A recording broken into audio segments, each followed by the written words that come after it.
What I'm doing right now is just cutting up some pieces of burlap. People think burlap's only good for doing nursery work and planting things. I need the roughness on this.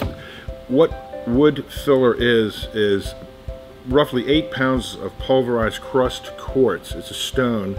They pulverize it and they put in some creams and some fillers and different pigments to pack the grain. When I say pack the grain, if you take mountains and valleys on a map, it's the same thing with a piece of wood. If you magnify it, you have the valleys low, which is the grain itself, it's the pore.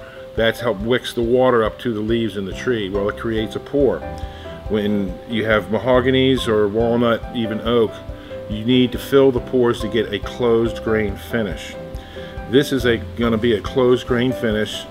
It's solid mahogany, this sideboard here, and I'm going to show you how we use and apply grain fill.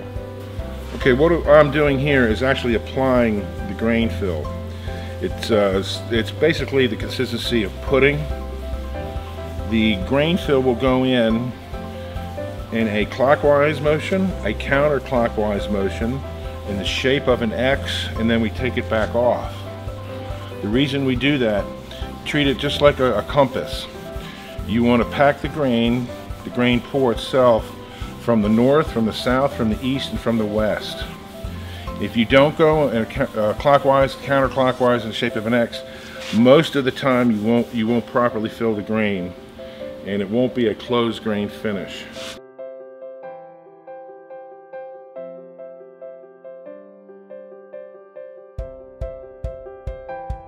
And this is the effect we're shooting for. So when I lay lacquer on top of this, it's a really close grain finish, and it lays on top of the wood as opposed to down in the mountains and the valleys. Don't try to do too much at once.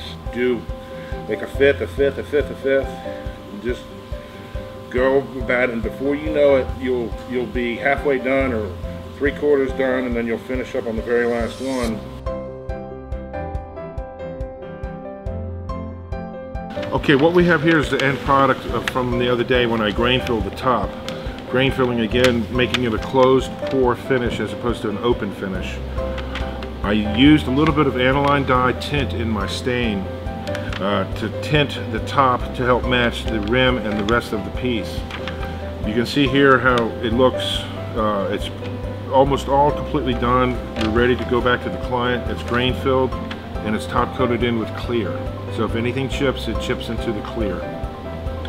So this is how it'll look when it's all done.